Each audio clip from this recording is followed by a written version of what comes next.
Hi, there are a multitude of ways that you can connect with your constituency, but it's best to find just a couple that work for you and focus on those first. If you spread yourself too thin, then you'll never become an expert in one area. Plus, there may be areas where you don't even have customers and you don't want to waste time in those areas. Today I'll be talking about Twitter. This guide is for people who have at least a working knowledge of how to compose a tweet and understand the basic vocabulary associated with the program. Hashtag, Twitter handle, retweet, etc. Two important tasks are ahead of you. First, you have to find your audience using hashtags that they use, and second, you must build your brand, the hashtags that you use, along with the unique information that you can provide for your customers.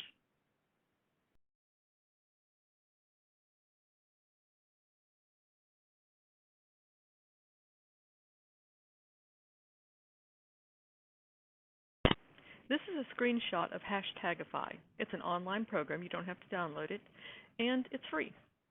One of my issues is alternative energy sources, so I enter those two words together in the search tag. The program gives me a listing of the top 10 hashtags that correlate with my subject. I've sorted it by popularity. My hashtag, alternative energy, has only about a 35% popularity. The next tag, sustainability, has a 55% popularity and about a 15% correlation, which is pretty good if you compare it to the others. By correlation, it means how many people use both sustainable and alternative energy at the same time. That will be on my list of hashtags to watch.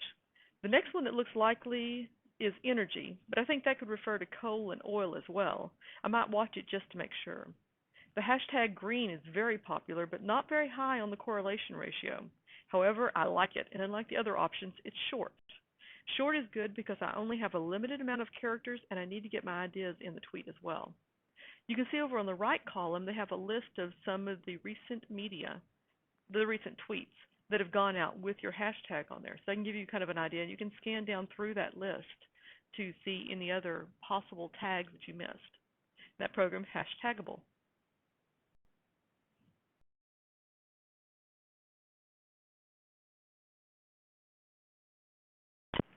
Now that you've found which hashtags you want to study, you're going to actually need to see them in real life, see some tweets that actually use those hashtags. To do that, we're going to sign up for an online Twitter program like Hootsuite or TwitterDeck.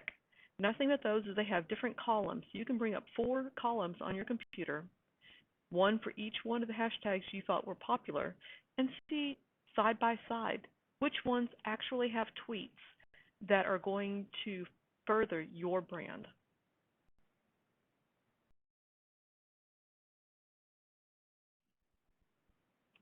This is a screenshot of Hootsuite. I have a column for each of the hashtags I want to investigate: alternative energy, sustainability, green, and energy. This will allow me to watch tweets that come across these feeds using these hashtags for the next couple of days. That way I can see which ones seem to best fit the message that I want to give to my customers.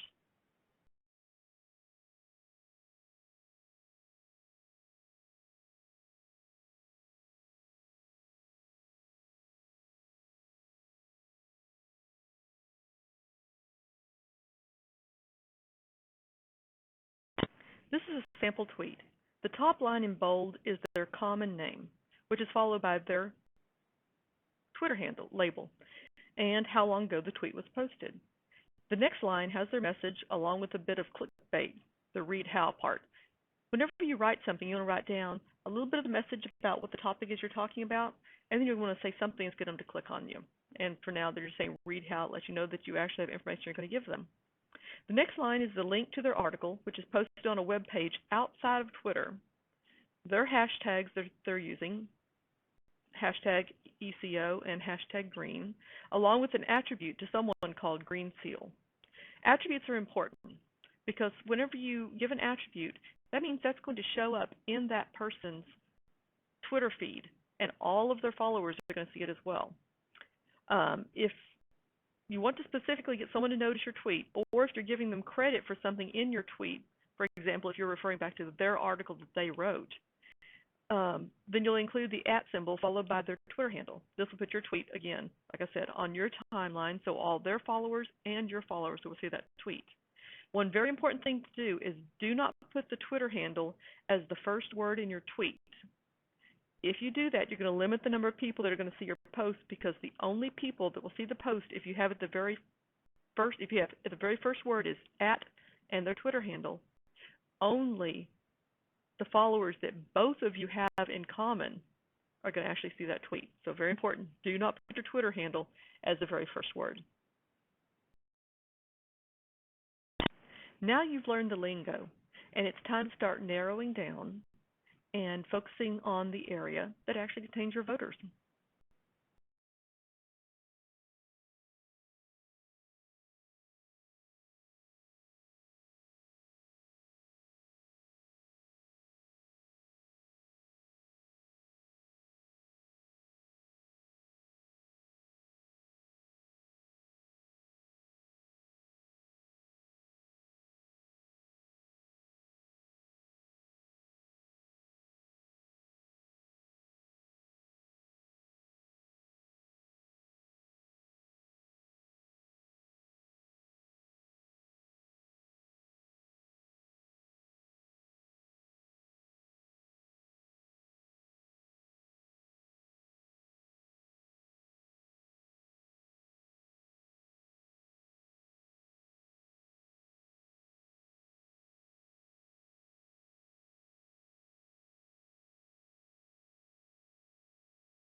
The first half of this presentation was concerned with finding your customers and building your brand. Now, the next part of this presentation is going to be just some tips for everyday use of Twitter.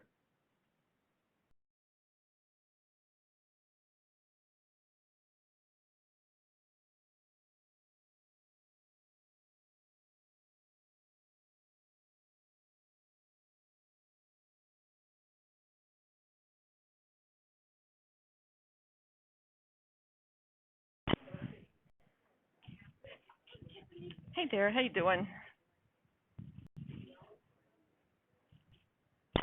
Your audience wants to hear about what difference you're going to make and what you care about. In particular, younger voters aren't going to vote for you just because your opponent is a bastard and you're a Democrat. The Yellow Dog Democrats are slowly aging out of the voting pool. There's a popular song going about the internet right now called "It's All About the Base." No, it's all about the message.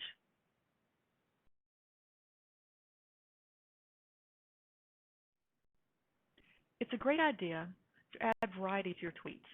Post links to articles about topics that aren't in your brand. No one wants to hear "vote for me" 24/7. Tweet about a local band or an organization tip that you have, or tweet some haiku. Haiku is the ancient form of Twitter and works really well in this format. A plus to throwing out tweets about subjects other than your main brand is you may pull in someone who ordinarily wouldn't know you. And when they start going through your feed, they'll see your ideas and they may possibly start following you.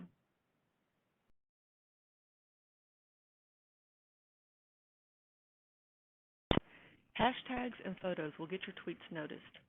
However, you want to use them for effect and don't use them on every single post. You don't want to throw in a photo that has nothing to do with what you just tweeted about just so you'll grab attention. In addition, you don't want to add a hashtag if all you're doing is just forwarding on a tweet from somebody else. If you're not adding something to the greater conversation, then you don't need to add your branded hashtags.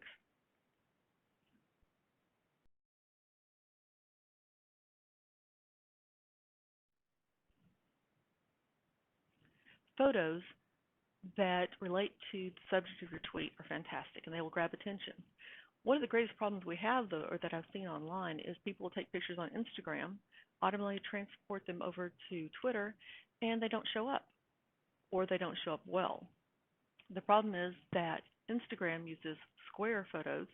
Twitter requires a rectangular shaped photo. In fact, it requires that the length be twice as long as the height. In addition, if the photo is larger than 1022 pixels by 512 pixels, it will not open in Twitter. Or if it's smaller than 440 by 220 pixels, it won't open. Now the actual dimensions, the maximum dimensions are 1024 by 512. That's hard to remember when you first start doing this. So what I kind of use my short trick is 510, 1020. It has to be 510 high, 1020 wide. That's a little easier to memorize.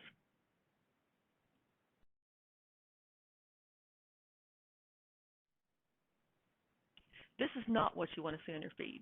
There isn't enough of the message to show how clever you are without the viewer expanding the view. The photo that was posted was too tall, and so what Instagram did, it works off the length of the picture, and so it just cropped off the top and the bottom.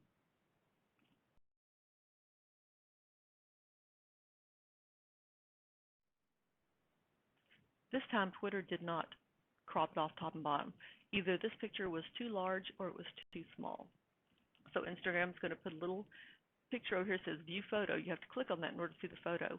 That's just not going to happen. People are going to swing right by that tweet, and you just lost a tweet and wasted a photo.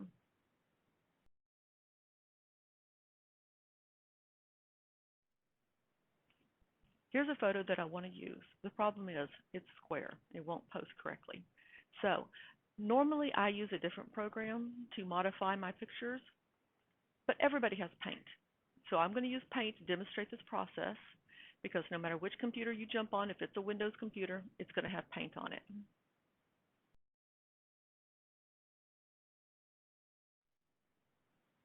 In addition to being square, this photo is much too tall. If you look down on the bottom bar of Paint, it will always show you how many pixels it is. And this pixel is 505, that's length is always first, by 579 pixels, that's the height. The width, 579, is too large. So I'm going to have to actually reduce the size of this picture. Now there's nothing, I can't just crop off the top and the bottom. If I did, I'd lose the baby's head or I'd lose the wording at the bottom. So I'm actually going to have to shrink the photo.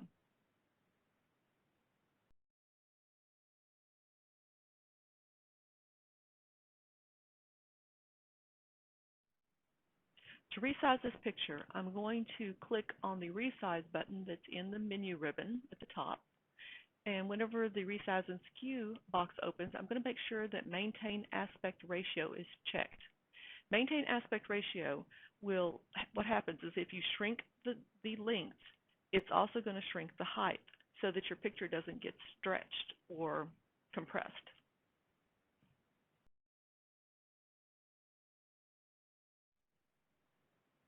In this case, only my height is too tall. So the only value that I'm going to change is the vertical height. Number one, you want to choose to resize pixels. You can, it usually starts out on percentage. Make sure that you move over to pixels because you want to make this picture an exact number of pixels high. And then inside the vertical, I write 510. That's going to take my picture. It's going to reduce the height to 510. It's also going to reduce the length, but that's not going to matter too much. We're going to work on that next.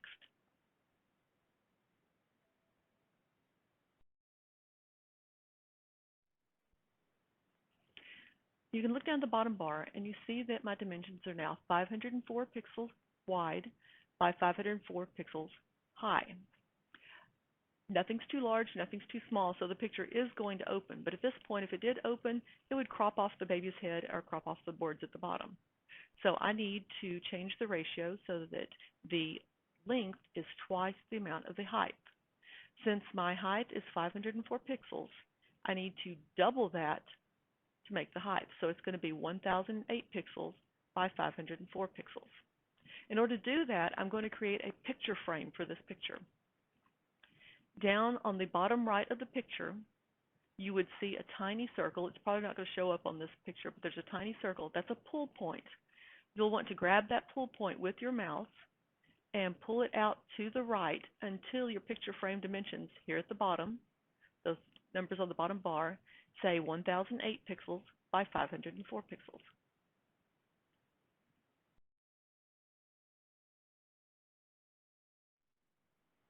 Now I've created a picture frame for my picture.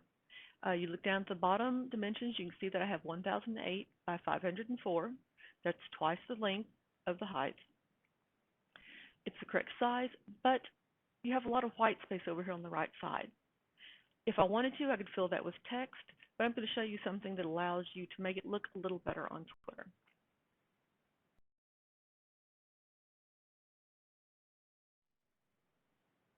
I want to move the picture over to the center of the frame. So I'm going to go up to my ribbon bar again, and I'm going to click on the button called Select.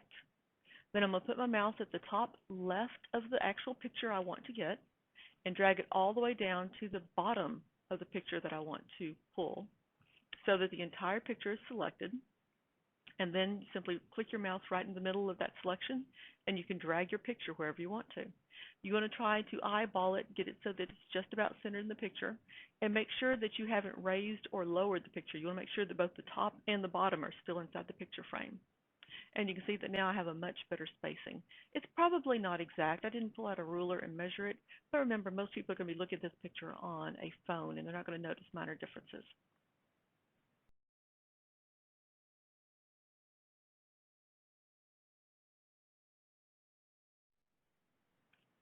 Ordinarily, I would not put words on this picture. There are already a lot of words on the picture by itself, and when people open up Twitter, they're not looking to read an essay. The key words of Twitter are keeping things pithy, not wordy. But I do want you to know how to do that, and occasionally I will use a picture and put words on it if I want to get an important message across. However, when you're putting these words, keep the wording small. Don't write a lot of words. You don't want to use your picture as a way to bypass the 144 character limit.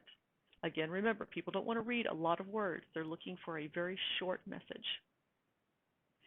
In order to do this, what you'll need to do is click the text button up on the top bar, and then you can just write in any text that you want.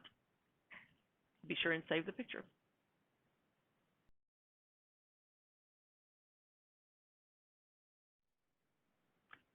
And here's our completed tweet, and also a shameless plug for my own Twitter account, which is @Sparks in Texas.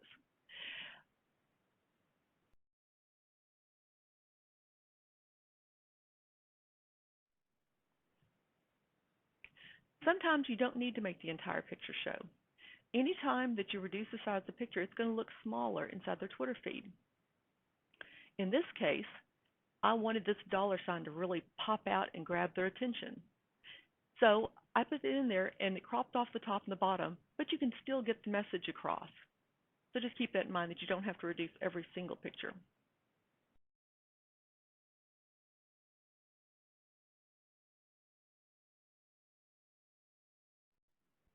In the last section, we talked about formatting your pictures so that they show up correctly on your Twitter feed.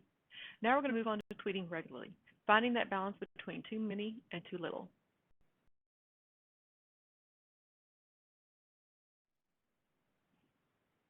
When tweeting, you have to balance too few tweets versus overwhelming your followers with too many tweets, in which case they stop following you. You have to tweet regularly. You don't, if I'm following somebody and they only put out a tweet once a week, once a month, I'm probably going to stop following them. I try to participate with my followers, and if someone out there is not very active, if I'm not getting information from them, then I'm going to prune them off my list. In addition to tweeting too little, you can also tweet so that you overwhelm your followers. It's Sunday morning, you're reading your newspaper. Oh, that's an interesting article. So you tweet to it. Oh, that's an interesting article. You tweet that one too. Oh, that's interesting too. You tweet there. Okay, all of a sudden you've sent 10 tweets in 5 minutes. And that's going to hit your followers.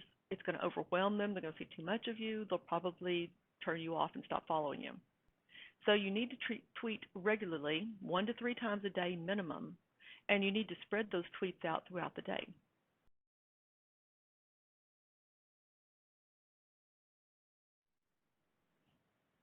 There are several programs that allow you to write your tweets ahead of time and then automatically send them out throughout the day. Two of the programs that I've used are TweetDeck and Hootsuite, but there's others out there. The important thing about using a scheduler is I don't have time to sit in front of my computer and send out a tweet once an hour and spread it out. Sunday morning when I'm reading my newspaper, that's when I have time to write all my tweets. So Sunday morning I write all my tweets, I enter them into one of these two programs. Hootsuite is the one I'm using. And then I schedule when I want them to happen. And all during the next week, I don't have to look at it. I know that my tweets are going out every single day at the right time.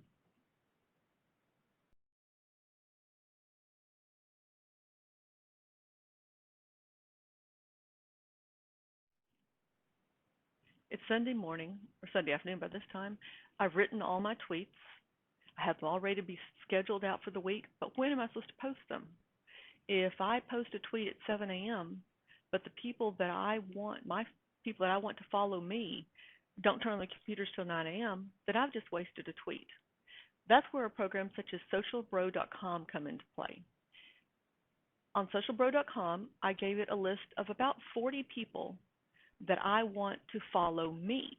These are people that are not following me right now, but I want them to follow me. So I need to be sending messages out at the time when they're actually interacting with Twitter. That's where this program comes into play. I put my people into this program. It came back with their browsing history, and it tells me that most of my customers, most of the people that I want to follow me, are active between about 9 a.m. and probably 7 p.m. And it changes by the day. On Monday, the little black circle, I can see that the best time for me to send a tweet, the tweet that I want, my best tweet of the day, is needs to go out at 1 a.m. in the 1 p.m. in the afternoon. But on Tuesday, my best tweet needs to go out at 12 p.m. After that, it's a little more dispersed. You can see on Wednesday, I need to go out at 12 and then again at 3. Evidently, people start opening their email when they're about time to get out of work. So this kind of program will just let me know when the best time is to tweet so that I'm not wasting my tweets.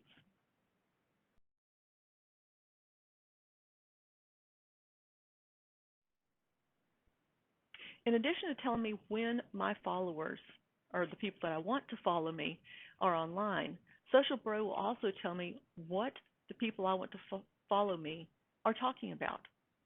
So I can see that some of the major topics up here that show up in their feeds are things about Texas, things about the police. I see Obama, Arlington Cowboys. I look down at the hashtags. Texas League is way up there, even though that's not one of my normal hashtags. Occasionally, I want to include that in a message that I send out, so that the people I want to follow me will actually see it on their page, on their Twitter feed. As we said earlier, it's important to have variety. If all you tweet about is the environment, if that's your issue, that's the only people you're going to have on your feed. But these other people may be interested in environment. It's just not something that they normally search. So if you put out some variety that brings in people that wouldn't ordinarily follow you, they'll look at your feed and then maybe they'll start following you and see the real issues that you want to present.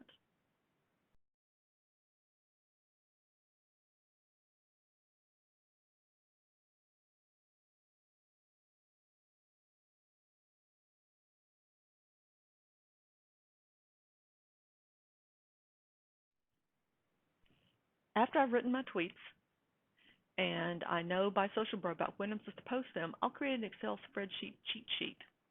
I'll list by time how many of my people that I want to follow me are online. You can see at 6 a.m. and 7 a.m., there are very few of the people that I want to follow me online. At that point, I'll probably retweet a tweet from one of my existing followers because you want to keep your followers that you already have. At 8 a.m., it's a better time. It's an okay time to post, but it's not one of the better or the best times. So at this point, I'll put in one of my issues that's very important to me, women's issues, but isn't drawing in my local demographics. I live in a very conservative state, in a very conservative city, and women's issues are just not important to them. But I still want to get my issue out there. So I'll put that in one of my okay times. The people that I want to follow are out there, but it's not one of the best times.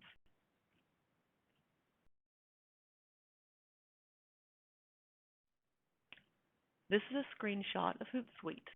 This is how I actually schedule my tweets.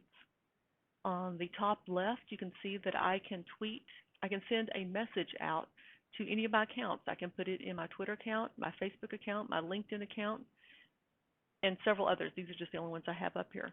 However, be careful about using this because there are different formats and there are different topics for different social media.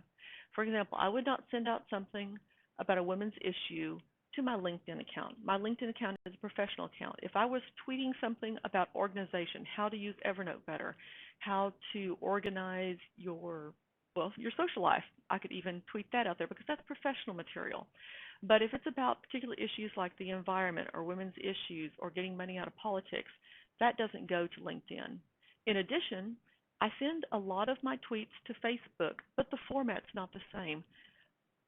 Facebook is about being wordy. It's about writing it gives you more space to write about your topic. It looks a little strange whenever Tweet Talk, with the little abbreviations and all the hashtags and the links, comes across on Facebook. But quite often I will go ahead and click both Twitter and Facebook. On this particular one, I'm only going to send this to my Twitter account. You can see that it's highlighted. On the right side, you can see the text that I'm putting in there, and it will give me a little count to let me know. Down here at the bottom, you can see my Twitter count. It's 15. I have 15 characters left. That's at the very bottom. I have to keep track of that. Then I can click on the scheduler and say I'm going to send this out on the 12th at 1:50 p.m. I upload the picture that I want to go with the tweet, and then I click on the schedule. And then my tweet's taken care of. It doesn't matter if I am sleeping at 1:50 in the afternoon or I'm working on another project. That tweet's going to go out at the best time to meet the people that I want to follow me.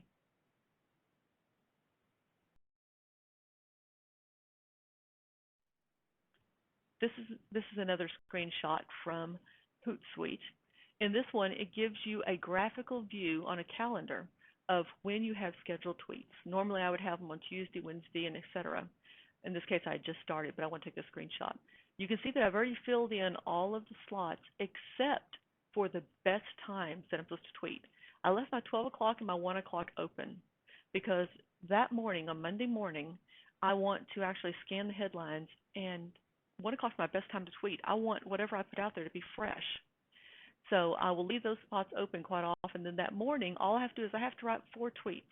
Everything else, all the mundane tweets I want to send out for the day, all the information that's older but still pertinent is going to automatically post, and all I have to do in the morning is just do a couple of tweets to fill in the open spots.